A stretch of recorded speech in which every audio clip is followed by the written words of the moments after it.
Salut à tous, c'est Alex de la Prime Squad et je suis de retour sur votre chaîne YouTube préférée pour vous parler encore de votre format préféré de Magic, le Duel Commander.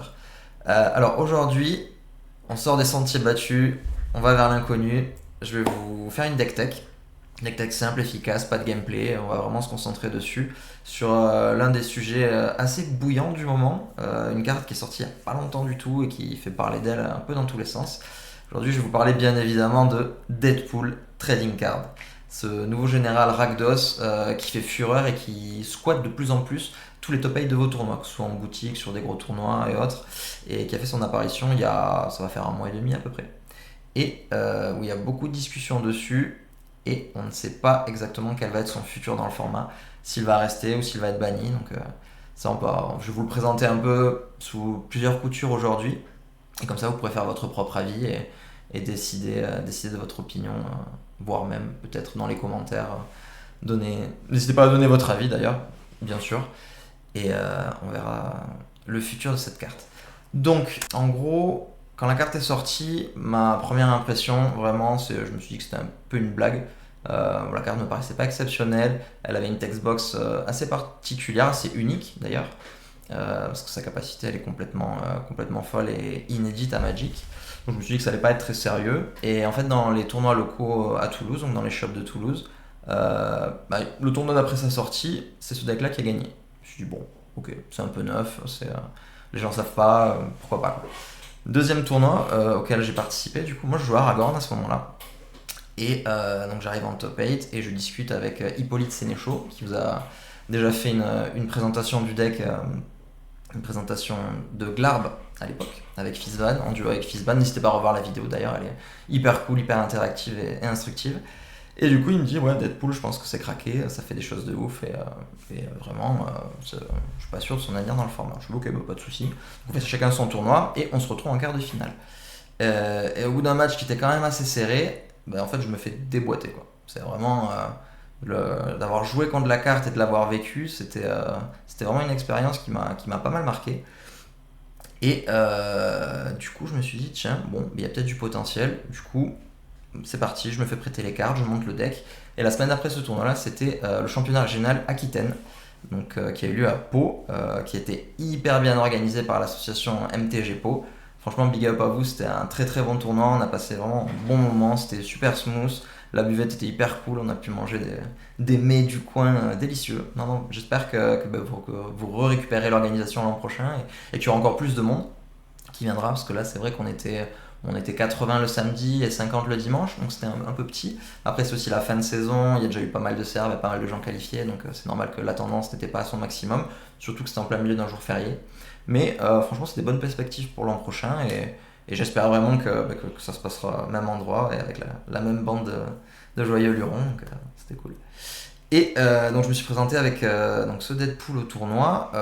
Donc j'ai eu 2 vidéos sous caméra que vous verrez sur la chaîne ultérieurement, donc commentées par Fizban et Koresh. Et je suis arrivé en finale du CR. Voilà, donc sur les rondes, je fais 5 victoires, une égalité et une défaite. Et en top 8, mon quart de finale, je l'ai gagné hyper rapidement. Ma demi était un peu plus disputée, mais je la gagne aussi.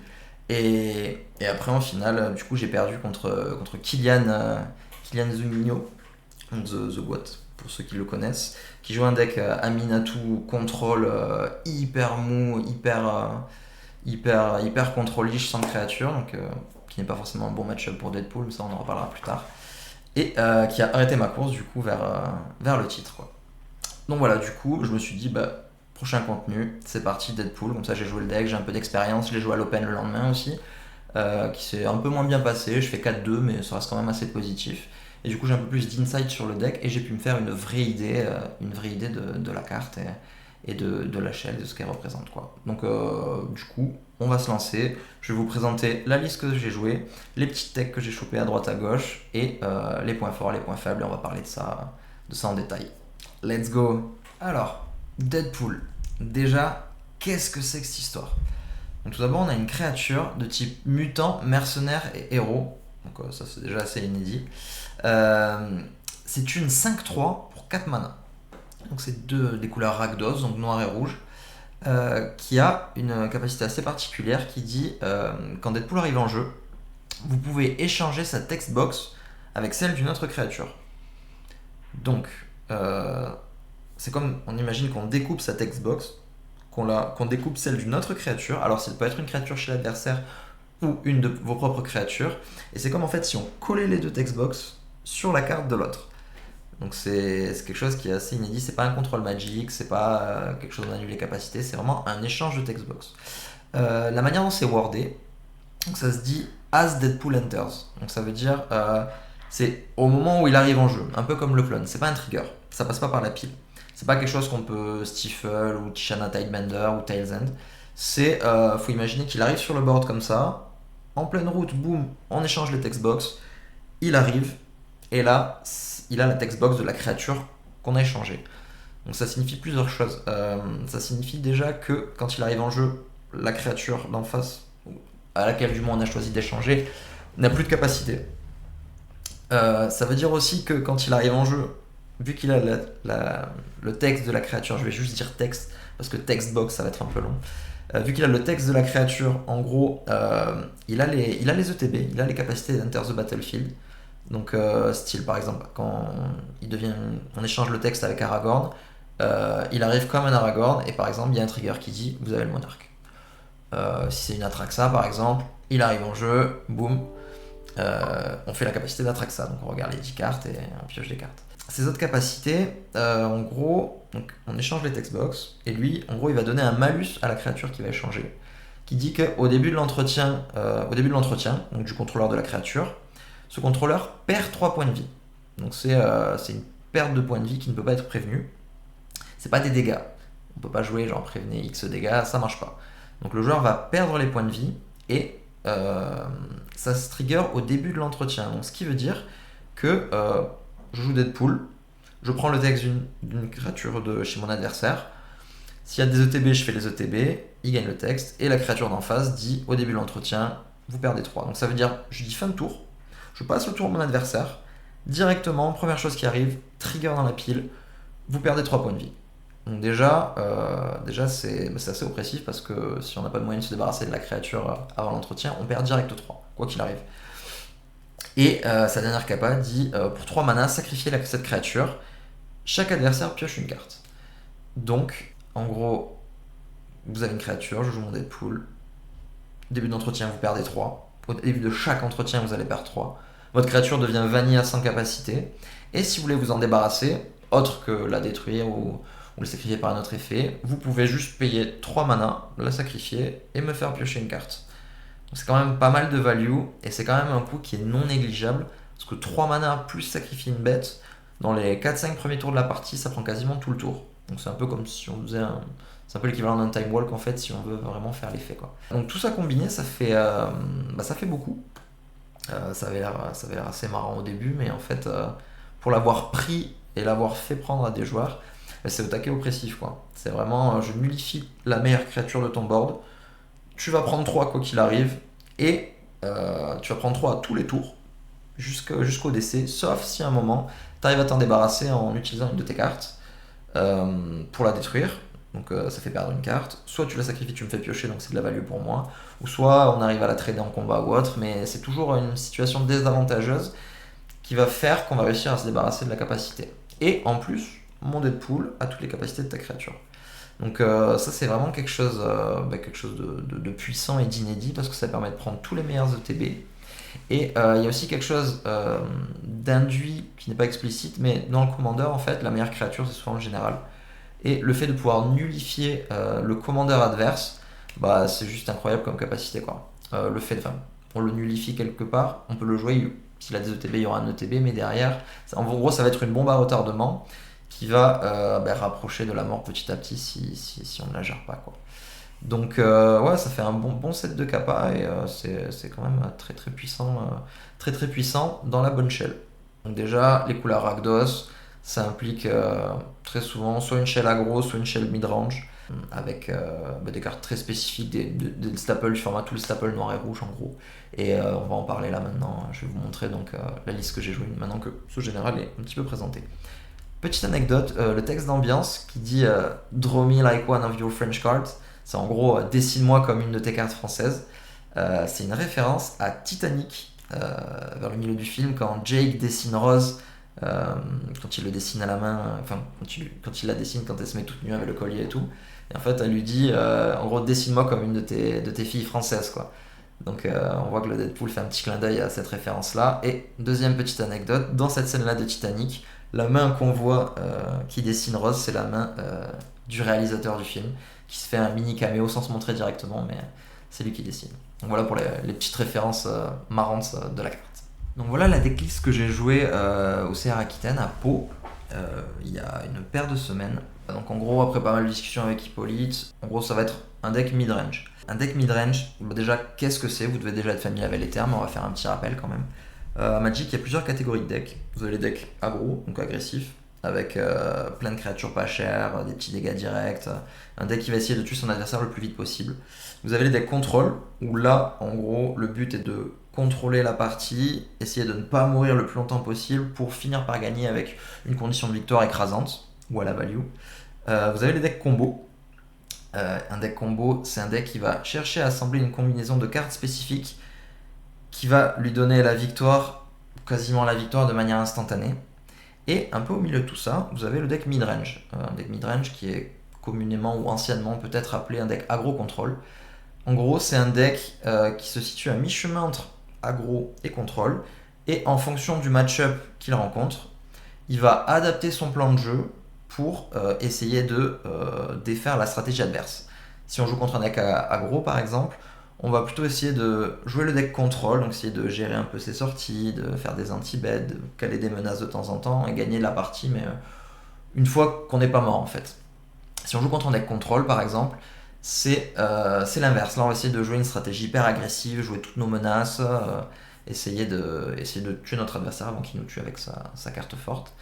Et quand on joue contre combo, et ben du coup on va essayer de le disrupt avec des petits sorts de discard, de la hate grave, des cartes pour empêcher notre adversaire de mettre au point sa combo, tout en appliquant une pression pour le tuer de manière assez vite. Donc le deck midrange, c'est un deck qui est un peu à la croisée des chemins et qui va s'adapter pour essayer de battre un peu tout le monde de la manière la plus efficace possible. Seul problème, c'est qu'en DC, il y a tellement de decks différents, tellement de stratégies, c'est quelque chose de très compliqué à mettre en place. Parce que pour ce faire, en fait, ça nécessite plusieurs blocs de cartes, plusieurs familles de cartes, on va dire, pour mettre son plan à exécution, quoi. Donc les familles les plus classiques, par exemple, il va nous falloir des removals contre les decks agressifs. Donc on a un bloc de removal dans le deck. Il va nous falloir de la discard et de la grave contre les decks combo. Donc pour pouvoir voir la main, enlever les cartes clés, des choses comme ça. Donc il y aura un bloc vraiment, un bloc discard on va dire, un petit bloc à hit grave. Et après il faut quand même pas oublier de tuer, donc il nous faut des menaces efficaces. Le deck midrange joue toutes les meilleures créatures avec les meilleures stats au meilleur coup de mana en tout point de la curve. Il y a vraiment pas de bête pourrie quoi. C'est vraiment les meilleurs des 1 drop, les meilleurs des 2 drops, les meilleurs des 3 drops que le format nous permet de jouer dans le deck. Donc en fait, il faut faire un peu un mix de tout ça, donc avec les landes. Après, il y a quelques cartes aussi qui lient un peu le tout, des tutors, des cartes de la carte sélection. Et en fait, le problème, en fait, le deck midrange, il a une grosse maladie quand il n'est pas bleu, c'est que des fois, dans des match-up, on pioche, on garde des mains de départ qui sont correctes, mais les cartes qu'on pioche, c'est pas les cartes du bon bloc dont on a besoin pour battre la stratégie adverse. Typiquement, je garde ma bonne main, je joue contre un deck contrôle, et là je pioche que des removals. Que des removals, des landes, des removals, alors que mon adversaire ne joue pas de créature, donc c'est hyper compliqué. Typiquement, je joue contre un deck agressif, je pioche que de la discard et rien pour gérer le board. Donc ça veut dire que toutes ces petites créatures vont déborder et je vais mourir à un moment parce que j'arriverai pas à gérer le truc. Donc le fait que le deck ne soit pas bleu et qu'il n'ait pas un peu tous les cantrips, style Ponder, Preordain ou des cartes pour faire de la carte sélection en fait, pour trouver les bonnes cartes dans les match-ups où c'est important, et ben ça fait que des fois on se retrouve dans des parties où on est hyper mal embarqué, on pioche que des trucs qui vont pas, et du coup on perd principalement à cause de cette non-capacité du deck à pouvoir s'adapter et vraiment adapter la sortie par rapport à ce qu'on nous propose en face. Dans le cas contraire, vu qu'on joue toutes les meilleures cartes qui permettent de faire ce qu'on a besoin de faire, tous les meilleurs removals, les meilleurs discards, dans le match-up donné, si on pioche les bonnes familles de cartes en fait, on va facilement gagner la game. Vraiment, ça risque de... Enfin, je dis facilement parce qu'il y a toujours du jeu, il y a toujours des choses à faire, mais techniquement, typiquement, on joue contre un deck aggro, si on pioche Fury et Pyrokinesis dans la même game, on va très peu de chances de pouvoir perdre, quoi. Donc voilà, donc du coup, ce deck midrange est composé de toutes ces familles de cartes. Et donc je vais vous les présenter, ici. Donc déjà, en haut, donc comme d'habitude sur Moxfield, je trie toutes mes cartes en fonction du coût de mana que je vais dépenser pour les jouer. Déjà, vous voyez, il y a quelques spells gratuits, quoi. On a donc les classiques Fury, Griff, Pyrokinesis, Snuff Out, Force of Despair, qui est une espèce de petite race pour gérer les bêtes. C'est un peu quand on est sur la draw pour gérer les sorties un peu agressives ou les decks où les sorties il y a plusieurs tours. Donc déjà, Deadpool, il a quand même des spells gratuits. Donc déjà, ça fait un bon plus. Après, bon, il joue pas bleu, donc on n'a pas toutes les forces, toutes les days, tous les subtleties, les cartes comme ça. Donc en gros, là, c'était très dur pour moi de jouer ce deck aussi, parce que j'ai toujours l'habitude de contrer les spells en fait, et de voir ce qui se passe après. Et en fait là, toutes mes parties c'était bon, ça résout, et après on réfléchit à comment on gère les trucs. Bon, heureusement on a les bons outils pour se faire, mais c'est vrai que j'ai pas suffisamment l'habitude de pas jouer bleu, et c'était un peu un exercice tout neuf pour moi. Mais donc en gros, donc, comme je vous disais, donc là-dessus, Deadpool, donc on va commencer par le bloc de discard, en fait pour battre un peu les decks, contrôler les decks combo. Donc on joue toutes les meilleures discards du format. On a le trio classique de saisie dépensée, inquisition, duress. Ça c'est un trio de base de staple dans tous les decks noirs qui ont besoin d'interaction, car ça permet de défausser la majeure partie des cartes du format. Et après, on est obligé de taper dans des discards qui sont un petit peu moins bonnes, mais qui ont quand même des bons effets. Donc là, vous voyez, donc on a Griff, qui reste très très bien pitchable, donc gratuit et jouable assez tôt. On a Dreadfugue, qui fait Inquisition of Kozilek pour 2 au lieu de 3, et par contre, on peut le cleave pour 3 pour défausser un gros spell. Donc ça, en général, on va le cleaver dans les... plus la game avance, moins notre adversaire aura de cartes pas chères en main, et pour attraper des grosses cartes, c'est à ce moment-là qu'on va le cleave, quoi. Par exemple, j'ai déjà attrapé un Living End avec ça, en le cleavant, donc c'était très bien. C'est pas le meilleur des discards, mais ça se marie bien. On a Collective Brutality. Alors, Collective Brutality, c'est une carte couteau suisse qui est excellemment forte dans les decks midrange. Car, donc, comme je vous l'ai dit, le deck midrange essaie d'adapter ses cartes aux sorties qu'il y a en face. Donc, il y a des cartes qui sont très polarisées pour certains match-ups. Et par contre, toutes les cartes qui ont plusieurs utilités en fonction des match-ups qu'on leur rencontre, du coup, elles sont hyper bien, quoi. Collective Brutalité, par exemple, c'est une discard. Certes, c'est une mauvaise discard, c'est un duress en fait. C'est un removal qui fait -2/-2 à une créature. Et ça permet de drain un adversaire aussi. Donc c'est aussi un gain de points de vie. Cette carte est bien parce qu'on peut faire tous les 3 en défaussant, donc en escaladant. Mais c'est une carte qui sera jamais morte, par exemple. Dans les match-up control, ce sera une discard. Dans les match-up aggro, ce sera un removal ou de quoi gagner des points de vie, un peu de sustain. En fait, toutes ces cartes couteau suisse, comme ça, là, elles sont vraiment très très très fortes. Elles ont vraiment une place de choix dans les decks discard. Enfin, dans les decks midrange, pardon. Donc on a Collective Brutality. Ensuite, on a Tourak, que j'ai mis à 4 mana parce que souvent on va le kicker. Donc pareil, un Lim Tourak avec un body, donc c'est toujours bien. On a Lim Tourak aussi, l'original. Et tout ça, donc c'est un peu les cartes discard, enfin les discards qu'on va essayer de trouver, de jouer dans nos decks contre les combos, qui ont des applications aussi contre les autres decks midrange aussi. Mais... Donc ça, c'est un peu le pack discard. Ensuite, nous avons un pack removal.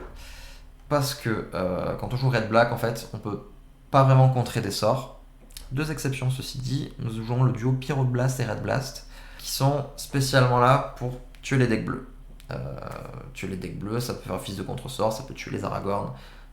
C'est vraiment les seules cartes qui sont nos petits contres, qui sont dédiés à ces match-ups là. Mais c'est pas vraiment des match-ups, des removal à proprement parler. Donc du coup, nos removal pour tout tuer, donc ça va être que des spells hyper efficients et hyper versatiles, qui peuvent tuer un maximum de cibles. Donc, dans les spells gratuits, donc on a Fury et Pyrokinesis, donc qui sont un peu nos petits effets Wrath of God en fait, pour tuer plusieurs bêtes d'un coup. Force of Despair, qui est une carte qui vient pour récupérer de la tempo quand on joue on peut se taper, notre adversaire joue une ou plusieurs menaces, et on peut faire Force of Despair pour cleaner le board, donc pas se retrouver trop derrière. Ça marche très bien pour tuer des cartes escape aussi. Dans le tournoi, par exemple, je me suis retrouvé à tuer une flash qui avait été castée avec une Arena of Glory. Donc ça, c'était un swing de tempo assez important. Ça m'a permis de gérer un Adjani et son token une fois. enfin, plusieurs tokens à la fois, c'est vraiment très bien. Et après, on a beaucoup de spot removal à 1 mana. Donc l'iconic Lightning Bolt, donc, où on ne fait pas plus efficace. On a Galvanic Discharge, Flamme Slash. Donc ça, c'est vraiment les usual suspects que vous voyez dans ces couleurs-là, quoi. Fatal Push. Ensuite, on a Dismember, pareil, que j'ai mis à 1 mana. Unholy Hit. Donc beaucoup de removal rouge en éphémère qui peuvent tuer des créatures dont genre ça 3 ou plus. Dismember qui est une carte incolore, quoi. Ça coûte des life, mais bon, on a de quoi faire. Ghostfire Slice qui coûte 1 contre tous les decks multicolores, mais qui est aussi 4 points dans la bouche pour finir la partie à un moment. Parce qu'il ne faut pas oublier que Deadpool, en fait, l'adversaire du joueur de Deadpool va perdre des points de vie à tous les upkeeps, donc il gère pas la bête. Donc très souvent il prend 3, puis après il reprend 3, donc il aura pris 6, puis il reprend 3, il aura pris 9. Des fois ça prend plusieurs tours à gérer. Et du coup, c'est bien d'avoir des petits spells qui vont dans la bouche après pour faire la reach et tuer les derniers points à distance, quoi. Des fois quand on peut pas passer. Donc Collective Brutality, Removal.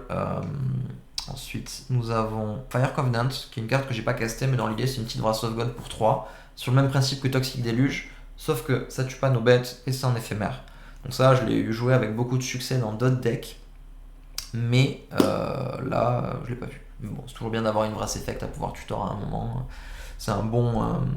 C'est une carte qui se pitch pas mal aussi, parce qu'elle est rouge et noire. Donc elle se pitch bien avec tous nos spells de pitch, quoi. Si jamais c'est pas bon dans le match-up. Donc à ne pas négliger.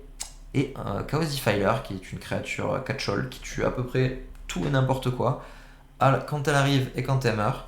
Et c'est une carte qui est présente dans tous les decks Red Black. Bon, le seul 5 drop du deck, mais qui reste quand même hyper efficace.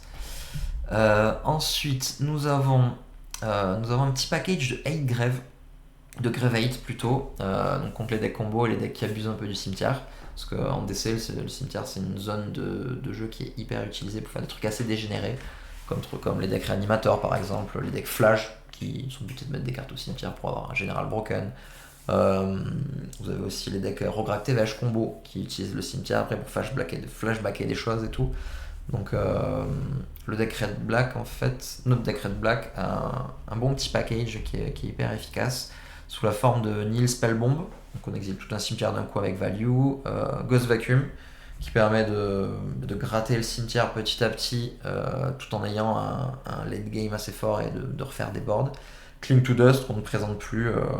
Pareil, petit couteau suisse noir qui exile une carte du cimetière, peut faire piocher, fait gagner 3, qui a l'escape, donc qui permet de faire de la value un peu plus tard dans la game. Donc ça c'est vraiment une des cartes indispensables des decks noirs, j'ai envie de dire. On a aussi le Doughty Voidwalker qui fait un effet de Line of the Void en plus d'avoir la capacité de rejouer les cartes qu'il a exilées. Ça se marie bien aussi avec la discard par exemple. Quand on fait lui tour 2 dans discard, dans un gros ton, une grosse carte, on peut la rejouer Doughty Voidwalker. Ça c'est plutôt cool. Emperor of Bones, qui est pareil, un des staples noirs qui exile le cimetière petit à petit et qui a des bonnes applications aussi en exilant des bêtes. Ça c'est plutôt bien. Nous avons le Bogart Troller, qui est un land en plus d'une bête, qui exile le grave. Donc qui est pas mal du tout, qui fait ce qu'on veut au besoin. Et ce sera à peu près tout pour la hit grave. Donc ça c'est plutôt cool. Ensuite, dans les familles de cartes, on a un petit peu de fast mana, Simian Spirit Guide et Dark Ritual, parce que les couleurs nous permettent.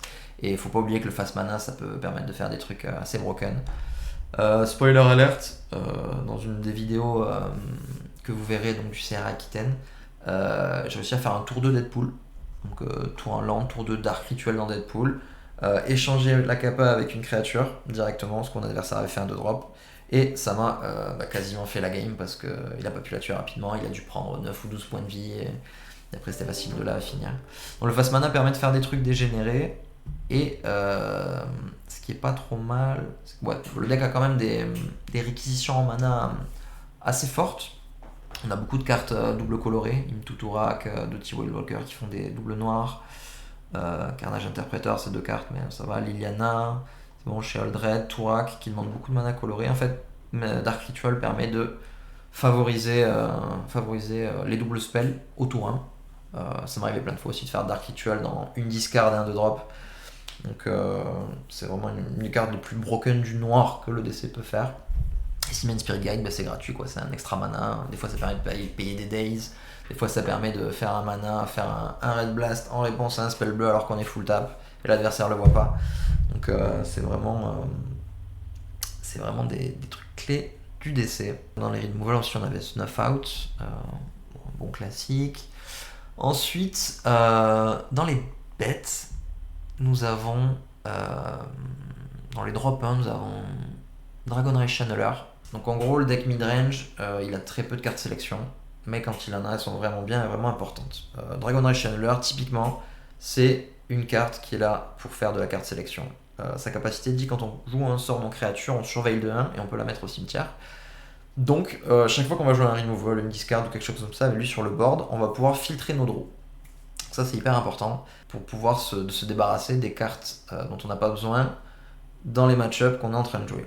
Le seul moyen pour le deck midrange et encore le deck Rakdos de faire ça, c'est de passer donc soit par des effets comme ça, soit par des capacités de... Alors c'est pas du looting, c'est du rumaging.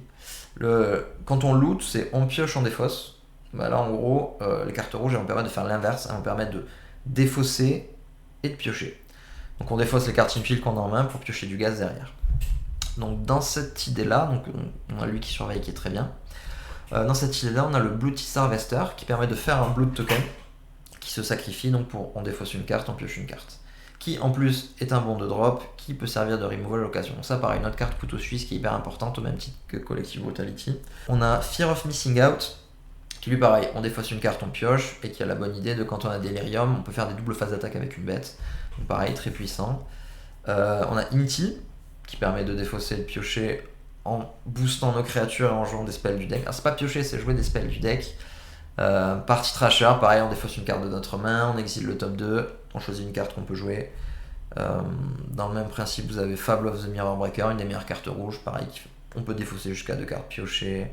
Terzal Light Shatter, une des dernières additions. Gros body qui peut en plus faire de la value et agir comme une espèce de Snapcaster Mage un peu plus tard dans la game. Ça c'est plutôt cool. Season Pyromancer, discard de draw 2, Laelia. Alors elle fait partie d'une autre catégorie de bêtes, c'est les bêtes à value. Les bêtes à value qui sont là sur le board, si elles restent sur le board, ça fait de la value à tous les tours. Donc elle, on exile une carte du deck quand elle attaque et on peut la jouer un peu plus tard. Dans ce même principe là, vous avez Dark Confident, donc créature iconique Bob Maher de Magic. Donc pareil, lui s'il survient, on va piocher une carte par tour, même si on perd des points de vie. Bon, je vais pas dire que la curve est basse, ce serait vous mentir parce qu'on a quand même un 6 drop ici, on a quand même des 6 drop avec le troll et l'olifant juste ici, donc qui permettent de fixer un peu la mana, mais c'est quand même 6 points de vie. Enfin, ça m'est arrivé 2-3 fois de jouer Bob, je révèle, je perds 6, quoi. Donc c'est un peu fâcheux, mais bon, ça arrive pas très souvent non plus. Donc ça, c'est les bêtes à value. Donc vous avez le Bronco, qui fait le même effet que Bob à l'attaque. Enfin, c'est un mix entre Bob et Laelia. Et si jamais on le saddle, c'est l'adversaire qui va perdre des points de vie au lieu de nous. Donc ça, c'est bien pour le late game, ou des fois quand on a besoin de tuer à distance, ou de passer des boards avec Glacial Chasse, ou des boards où on peut juste pas infliger de points de vie. Donc ça, c'est une bonne alternative à ça. Donc nos bêta value, donc Bronco, Bob et Laelia, qui font strictement de la value. On a aussi Carnage Interpretor, qui lui est plutôt une carte qu'on va jouer quand on a épuisé toute notre main, car en fait ce deck donc fait pas vraiment de value, il fait plutôt du quality advantage, où on se débarrasse des cartes un peu pourries pour avoir des bonnes cartes. Et en fait on va faire du 1 pour 1, du 1 pour 1, du 1 pour 1, au bout d'un moment on n'a pas énormément de moyens de refill, mais les meilleurs moyens de refill du coup ça va être une carte comme ça par exemple, on fait 4 clous, on a une menace et après on va pouvoir piocher des cartes et faire de la magie, quoi. Donc ça, on a le Sinteradicator qui agit un peu comme la Elia, qui a le bon goût de faire de l'énergie aussi. Des fois ça peut bien se marier avec Galvanic Charge si on a besoin de tuer une créature un peu plus grosse. Donc ça c'est nos bêtes à value. Et après dans les autres bêtes de discard, donc il faut de quality advantage plutôt, il faut différencier les deux types de créatures. Alors il y en a qui disent défaussez-vous, et si vous vous défaussez X et piochez X, par exemple Terza. Quand elle arrive en jeu, on peut se défausser jusqu'à 2 et piocher 2.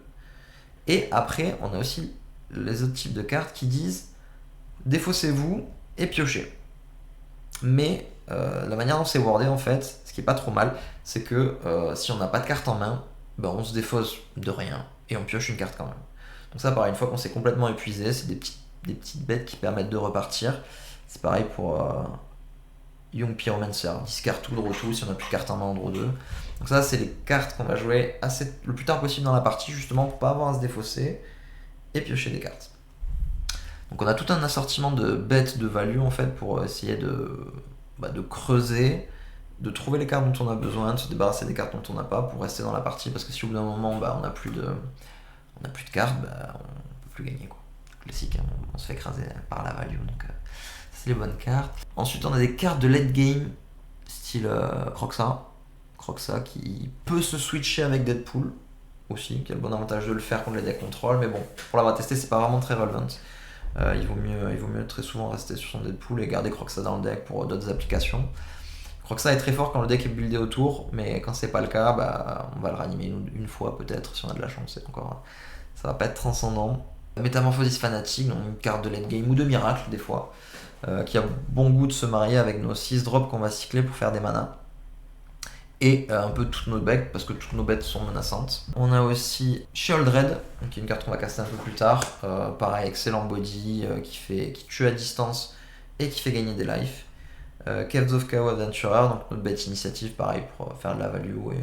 Et une fois qu'on a touché à notre 1 point, si on arrive à le jouer sur un board vide, ça va être quasiment le gain. Pyrogoyf, staple qu'on ne présente plus, qui est un Cavoulant le feu boosté aux hormones et qui tue des choses. Barogoyf, son collègue qui va bien avec. Donc pareil, gros staple noir, Deathshot et les Flink. Qui se marie bien avec Sheoldred et Cling to Dust pour nous faire un petit package de life gain quand on en a besoin. Pas négligé parce que rouge et noir c'est des couleurs qui vraiment... On a beaucoup de cartes qui permettent de payer des points de vie. Quand on les perd on ne peut pas forcément les regagner. Des fois c'est quand même bien d'avoir un ou deux outs, ou 3 là en l'occurrence pour faire un peu de sustain. Nethergoyf. Alors, comme vous avez pu le voir, le deck est paquet de removal, donc de rituels éphémères, des créatures, on a tous les fetch, on a des artos, on a pas mal de choses. Donc lui, il va tendance à être assez gros assez souvent. C'est une bonne bête de début de curve. Puis elle a l'escape en plus, donc elle va permettre d'être rejouée et pareil de nous faire le sustain. Ça se marie très bien avec Pyrogoyf, parce qu'en le faisant revenir du cimetière et Pyrogoyf sur le board, on peut remettre des dégâts. Donc ça pareil, ça peut être un bon plan de reach non négligeable. Starpenter sous la forme de Liliana. Une carte qui reste qui a value. Elle pareil, carte couteau suisse, discard, removal, un ulti qui peut permettre de revenir des boards un peu désastreux ou de clore des games aussi, donc c'est pas mal. Pour lier le tout, nous avons Tainted Pact et Démonique Tutor, parce qu'on a quand même des sacrées cartes dans le deck, hyper efficaces et qui peuvent nous juste faire gagner certains match-ups, donc c'est bien d'y avoir accès. Donc du coup, on a les 2 tutors pour ce faire. On a un petit package de réanimation qui est sympathique avec Métamorphosis Fanatique, Animate Dead, une des meilleures sortes de réanimation noire qu'on peut réanimer de n'importe où, n'importe quel cimetière, une bête. Unearth, qui peut pas ramener notre général, mais comme vous avez pu le voir, on a la curve qui est assez basse, beaucoup de bêtes qui coûtent 3 au moins. On a que 5 bêtes qu'on peut pas toucher, et au pire ça cycle, donc c'est pas négligeable, et au pire ça speech. Donc ça reste toujours une bonne carte bien valable. Le Broadside Bombardier qui est une créature incroyable, surtout dans ce deck là en plus, parce que ça menace célérité, ça nous permet de saquer du stuff pour l'infliger, soit tuer les créatures adverses ou tuer l'adversaire, donc c'est quand même assez versatile. On a pas mal de sacrifices fodder, donc ça c'est bien, et ça a le bon goût de sacrifier notre Deadpool pour mettre 6 points quelque part, et ce qui nous permet de mettre Deadpool en CZ et de le recaster et de refaire son effet. Donc des fois il y a des situations où je me suis démerdé à ce que Deadpool meure, j'ai pu le rejouer, et là mon adversaire avait 2 créatures où il perdait chaque fois 3 à l'entretien, donc quand on commence à perdre 6 par tour, la game est finie ultra vite. Donc c'est vraiment, ça reste une des meilleures cartes rouges, de toute façon, on va pas se mentir. Bombardier, ça se marie très bien là, puis on a quand même pas mal de petits artos à sacrifier. On a le détective Phoenix qui est incroyable quand on veut jouer l'agression ou passer les derniers points. Parce que très souvent il y a beaucoup de play patterns où on essaie de mettre notre adversaire suffisamment low pour que le trigger du texte de Deadpool sur sa créature le tue. Donc on essaie de le faire passer à 3 au moins. Et en fait donner haste, fly pour un mana du coup, C'est juste tout bénef quoi. Cette carte elle est juste incroyable et moi maintenant depuis qu'elle est sortie je la joue dans tous mes decks rouges. Ça c'est vraiment cool. Et ensuite on a un petit package d'artefacts sympa, donc Shadow Spear qui vient compléter le package de Life Gain, donc avec Sheoldred, Barrogoyf et Cling to Dust pour gagner des races et se battre contre les decks aggro. Et Skullclamp qui est pas utilisé à son plein potentiel dans le deck, parce qu'on a quand même pas tout le temps des créatures qu'on veut sacrifier pour piocher de manière active, mais ça reste quand même une bonne source de value, et c'est une des meilleures cartes si on peut la fit là-dedans. C'est un Arto, ça se sacrifie sur Bombardier, ça se défausse pour le Delirium, ça fait vraiment plein de choses, donc on la joue quand même. Voilà, je pense qu'on a fait le tour des cartes. Nous avons donc Sundering Éruption, qui aussi permet de détruire des landes et faire que les bêtes bloquent pas, donc des fois dans les batailles de board c'est hyper bien, ou pour détruire des landes hyper effectives style Glacial Chasm, ou juste dire bah tu bloques pas, je te mets létal, et ça fait un lando, donc ça c'est plutôt cool. Et je pense qu'on a fait le tour des cartes. Alors la mana base, donc déjà c'est une mana base Tainted Pact, donc on est obligé d'avoir un land de chaque, et on va pas trop tergiverser là-dessus parce que on va pas risquer par exemple d'avoir deux marées ou deux Snow Colored Swamp et de se rater sur Impact. Donc on est vraiment straight bicolore. Donc on joue tous les fetch, tous les lands qu'on peut fetcher. Beaucoup de lands utilitaires, Shinka et Shizo par exemple, qui donnent des capacités aux bêtes légendaires, qui se marient très bien avec Deadpool. Arena of Glory la classique. Château Noir pour faire de la value. On joue Demon Land, Eye Tyrant et Den of the Bugbear. On joue Urza Saga aussi parce que ça reste une très bonne carte, et vous remarquerez aussi que le deck dans l'état, au tournoi j'ai pas joué de Blood Moon parce qu'en discutant beaucoup avec Hippolyte on est arrivé à l'espèce de conclusion en fait que rouge noir tout le monde s'attend à prendre Blood Moon, Magus of the Moon, donc les gens jouent activement autour de ces cartes pour pas se faire punir, et en fait le fait de ne pas la jouer mais que les gens pensent qu'on la joue, c'est un peu l'équivalent comme si on la jouait, car les gens vont fetcher différemment, ils vont fetcher un basique autour d'un biland. En fait, le fait de jouer autour, ils vont pas jouer de manière optimale. En fait, ça va nous donner un edge sur la partie. Donc, autant à la limite pas la jouer si tout le monde pense qu'on la joue, quoi. Après, c'est vrai que des fois, Blood Moon, Magus, ça clôt une partie de manière gratuite et efficace, mais bon, si les gens pensent qu'elle est là, c'est déjà un bon plus, quoi. Donc, pas de Blood Moon. Du coup, dans les basiques, on est très efficace, hein. Enfin, juste 3 basiques tranquillement. Witch Cottage qui permet de reprendre nos créatures hyper efficaces quand on a 3 swamps. Ça pareil, ça se fetch bien, c'est un peu comme Mystic Sanctuary mais pour les créatures. Un peu compliqué à mettre en place, mais qui a quand même des applications à certains moments clés. Ça, l'Azotep Quarry, un des play pattern forts dont je vous disais tout à l'heure, c'est de réussir à stacker plusieurs effets de Deadpool sur nos adversaires, sur les créatures de nos adversaires. Et en fait, les cartes qui permettent de sacrifier notre général et de le recaster, c'est fort. Ça, c'est un package dans un land. Ça fait du colorless, ça peut être gênant de temps en temps, mais il y a quand même des effets sympas de sacrifice. Et c'est gratuit, quoi, c'est de la free value, quoi. Donc sacrifier Deadpool, c'est bien. Quand on a notre Power of the Bones, on peut sacrifier une carte à nous, l'exiler derrière, ça fait de la value. On peut sacrifier des bêtes avec pince crâne pour piocher. On peut sacrifier, des fois on peut pitcher Fury et Griffe. Avec les triggers sur le stack, on le sacrifie pour faire un mana coloré si on en a besoin pour caster un spell à double noir. Donc il y a quand même des applications non négligeables, et en plus on peut le saquer pour réanimer une bête sous forme de 4-4.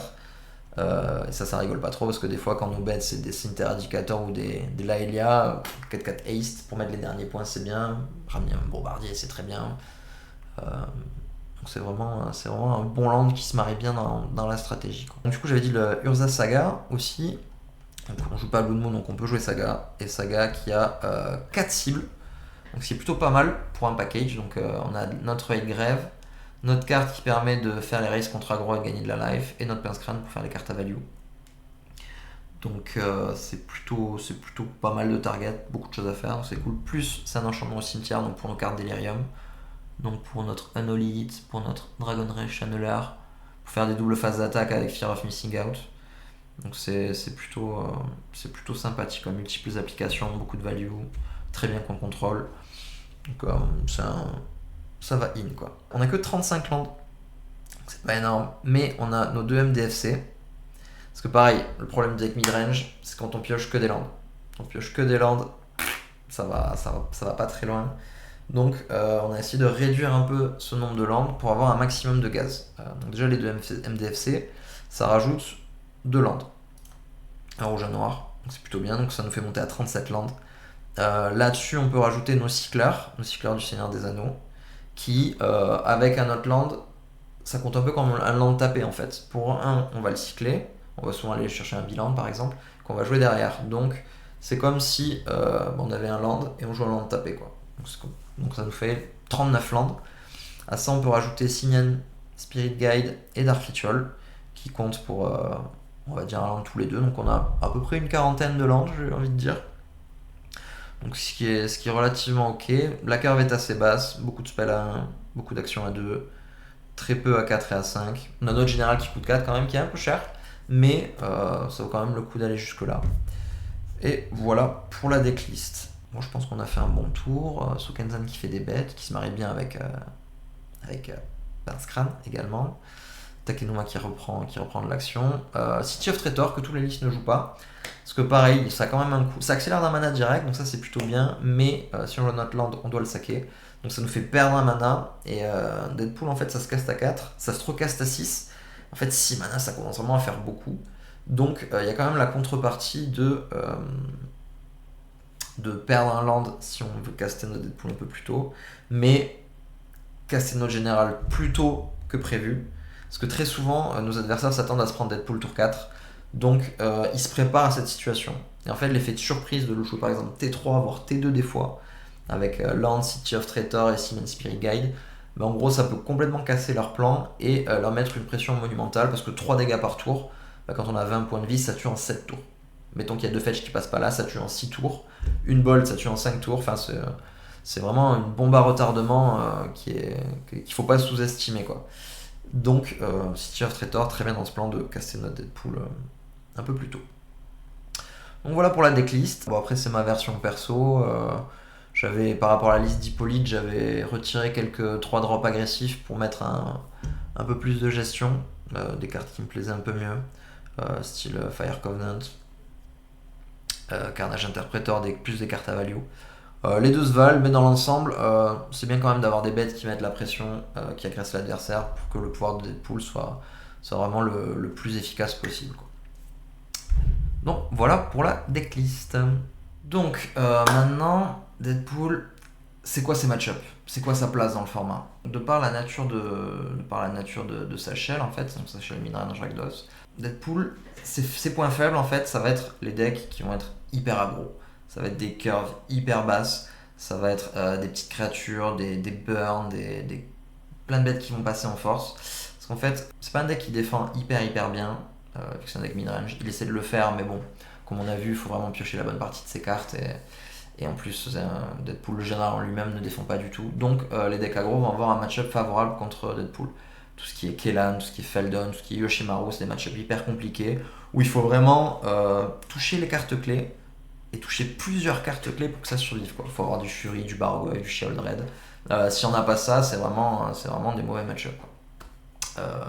Un autre mauvais match-up pour Deadpool, ça va être les decks control, les decks hard control, c'est-à-dire les Atraxa, les Tivit, les Aminatu control, les decks qui jouent pas de bêtes, qui disent en fait que notre CZ ne sert à rien. Parce que si on peut pas donner la capacité, en fait, si on peut pas donner le texte de Deadpool à une bête en face et qu'on joue Deadpool, il arrive comme un Deadpool. Donc là, c'est nous qui allons perdre 3 à l'upkeep. C'est nous qui devons payer 3 à le sacrifier et faire piocher l'autre pour s'en débarrasser. Et du coup, ça, c'est carrément pas viable, quoi. Donc en gros, on se retrouve avec un deck mid-range, rouge-noir, avec plein de bonnes cartes, mais pas de général. Et pas de général en DC, c'est quand même hyper compliqué, quoi. Donc un des bons moyens de battre Deadpool, en fait, c'est de pas jouer de bête, quoi. Typiquement, j'ai joué contre un deck Atraxa à l'Open de dimanche. Il n'a jamais joué son Atraxa. Voilà. Il a juste tué tout ce que je faisais.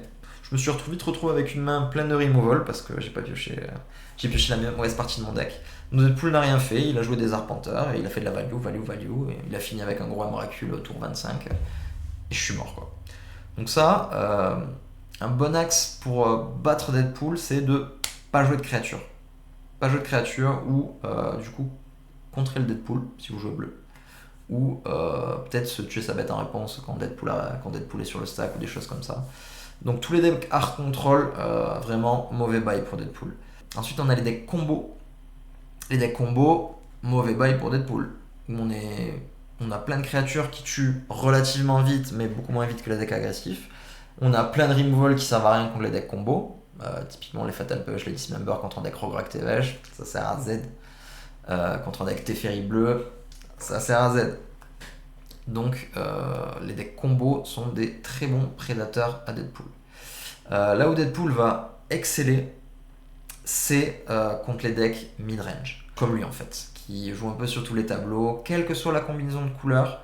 Deadpool aura un match-up très favorable contre ces decks-là, car en général il joue les mêmes types de cartes, quoi, les mêmes removal, les mêmes discards, les mêmes bêta value, et des généraux puissants.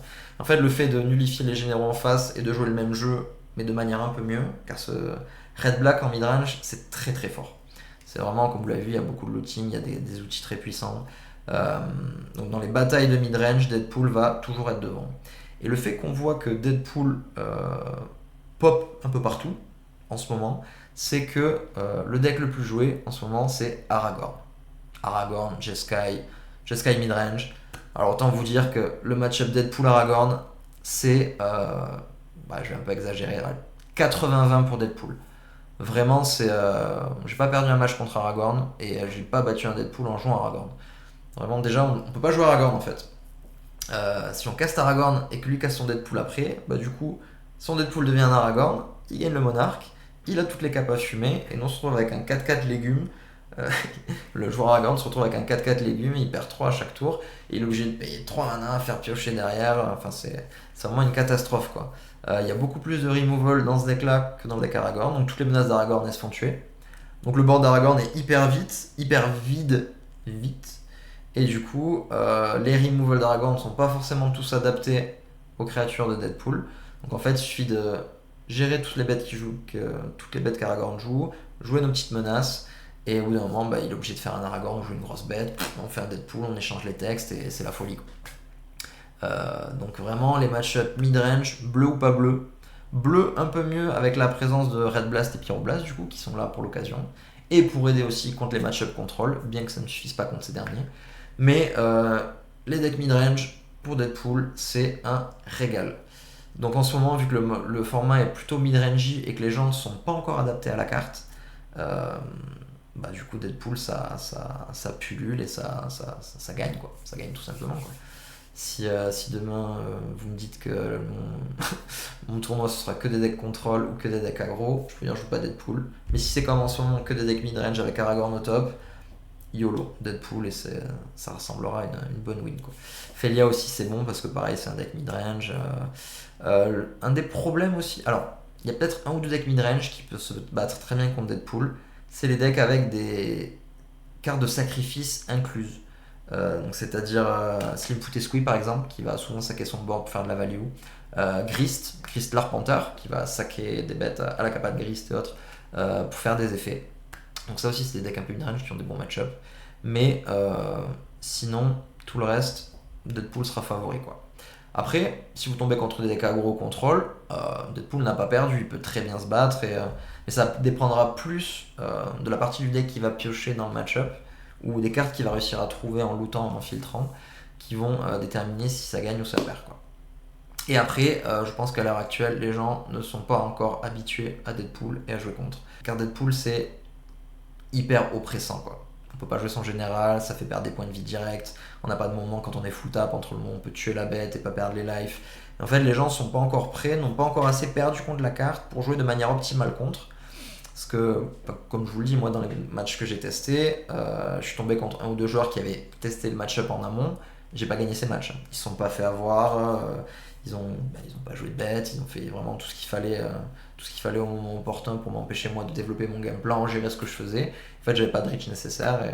Donc ça, c'est quelque chose qu'il va falloir que les gens vont commencer à s'habituer, moyennant que la carte ne soit pas bannie.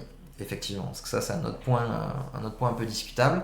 Car le fait qu'elle a été propulsée sur le devant de la scène hyper rapidement, qu'elle squatte tous les tops, qu'elle chamboule complètement le format, parce que là maintenant dans tous les top 8 vous voyez un ou deux Deadpool. Il y a un petit problème d'accessibilité de la carte vu que c'est une carte de secret clair.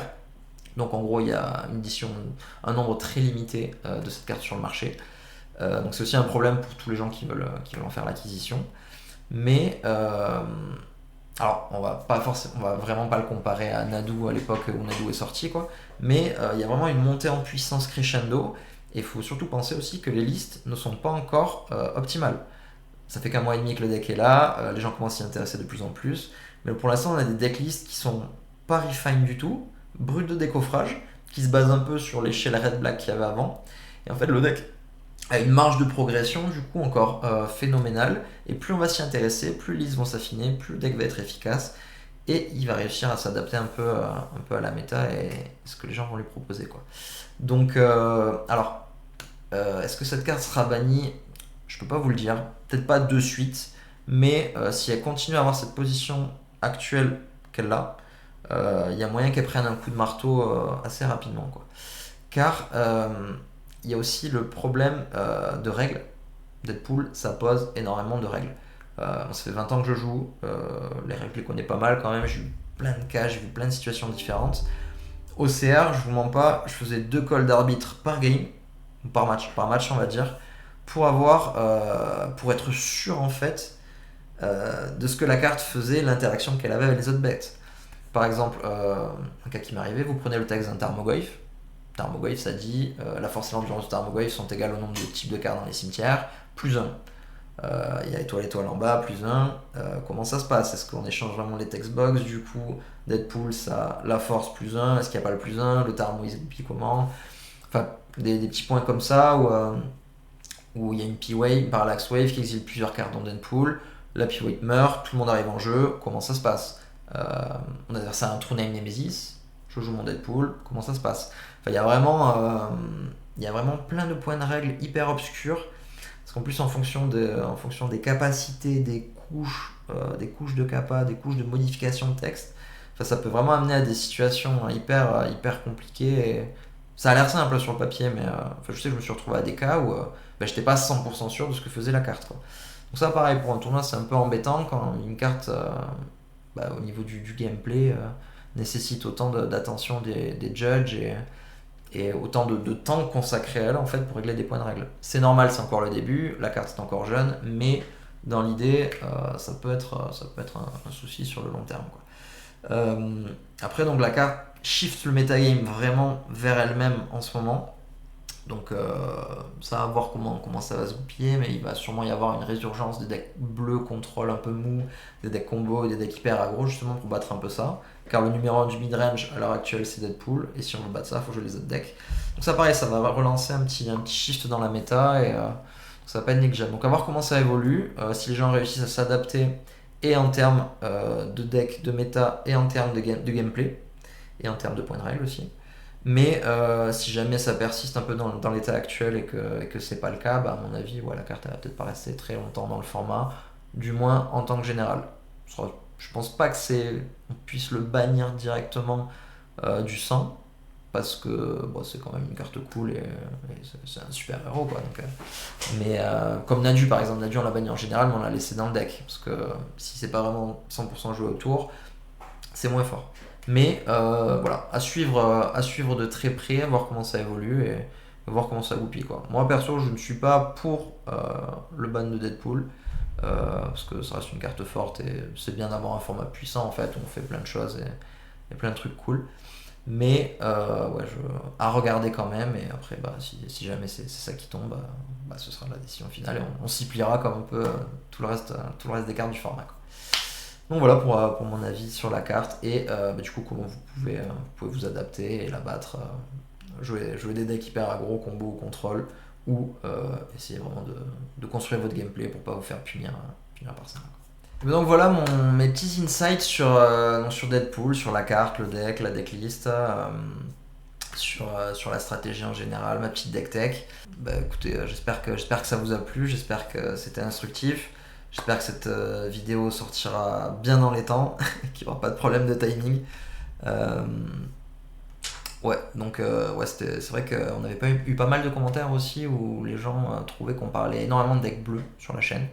Ce qui est vrai parce qu'à chaque fois, tous nos deck tech, que ce soit du Léovol, de l'Aragorn, de la Minato, nous on est très axé bleu, quoi. On aime, toute la Prime Squad adore le bleu, notre couleur c'est le bleu, on a du bleu partout.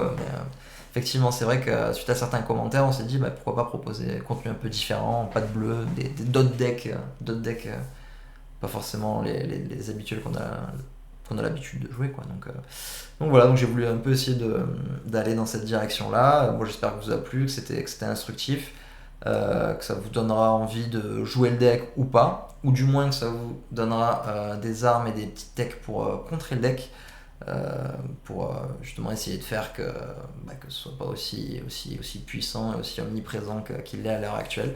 Faire tomber un peu le soufflet, parce que je pense qu'on peut vraiment s'y adapter. On peut vraiment faire en sorte que ce soit moins important. Donc voilà, n'hésitez pas, comme d'habitude, à me laisser des commentaires, à me poser des questions, j'y répondrai avec joie. N'hésitez pas aussi à, si vous l'avez pas déjà, je pense que vous l'avez déjà fait, mais si jamais vous abonnez, petit pouce, une petite cloche, allez voir les vidéos des copains comme d'habitude. Et en tout cas, c'était un plaisir de vous faire ce boulot-là. Comme d'habitude, j'attends vos retours pour savoir qu'est-ce que je peux améliorer, qu'est-ce que je peux changer. Là, j'ai vraiment essayé de faire en plus bien construit et tout. Donc n'hésitez pas, on reste dispo. Et j'espère que ça vous a bien plu. Je vous souhaite à tous bonne journée, soirée, fin de semaine, quel que soit le moment de la journée où vous avez regardé ça. Merci encore pour votre temps. Merci encore pour tout le soutien. On a aussi lancé un nouveau projet avec MTG Prime qui est la Gazette. Donc c'est un petit fascicule sur les réseaux où on parle un peu de toutes les actualités Commander, les actualités de la Prime Squad, de ce qui se passe un peu. Donc ça pareil, n'hésitez pas à aller y jeter un petit œil et on attend vos retours dessus parce que c'est un projet qui est vraiment tout neuf, qu'on avait vraiment envie de mettre en place pour proposer quelque chose de différent. Et voilà, donc on attend vos commentaires avec impatience. Merci beaucoup, je vous donne rendez-vous au mois prochain. Moi, ma prochaine vidéo sera sûrement un débrief du championnat de France par équipe, qui a lieu très prochainement, où je vais donc teamer avec Mathieu Tassa et Corège de la Prime Squad. Donc voilà, je vous parlerai un peu tout le process de testing, de comment ça s'est goupillé, le résultat qu'on a fait. Voilà. Sur ce, portez-vous bien, à très bientôt sur MTG Prime.